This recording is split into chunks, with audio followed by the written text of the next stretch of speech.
Hello, everybody. So today we're going to be looking at anions. So in your Edmodo, go to the post that says anion. We have our link for the reading. We have the practice questions, and we have my email you can send your answers to. So let's take a look at anions. So anions are going to be negative ions that form when a non-metal atom gains one or more electrons. So remember, the nonmetals are the ones in green. These ones typically gain electrons as opposed to metals that are going to lose electrons. So when they gain electrons, they're going to get a negative charge, as opposed to the metals that when they lose electrons, they're going to get a positive charge. All right. Remember that all these atoms are going to either gain or lose electrons because they're trying to become stable. They're trying to become like the noble gases. So nonmetals, they are going to gain electrons and they are going to have a negative charge. So all the elements in group 17, this one right here, they are going to have 7 valence electrons. So their outer configuration, their valence electrons, is going to have the configuration of something S2, something P5.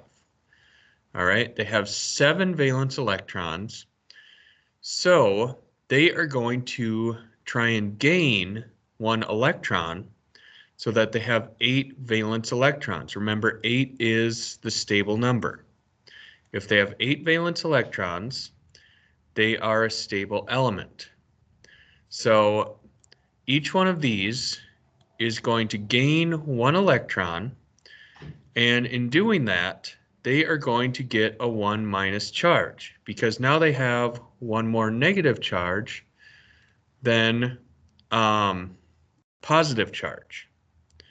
So the group 16 elements, those are going to form ions that have a 2 minus charge. And then group 15, they're going to form ions with a 3 minus charge. So these are going to gain 1 electron, they're going to be minus 1. These are going to gain 2 electrons, they're going to be minus 2. These are going to gain 3 electrons, and they're going to be minus 3. So naming anions is going to be slightly different from naming cations, because cations, it's going to be the sodium ion or the potassium ion, or they're just going to keep their element name. So what we do with anions is we keep the prefix, we drop the suffix or the ending of its name, and we replace it with "ide." So F minus is going to be fluoride.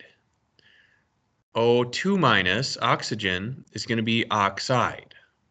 Okay?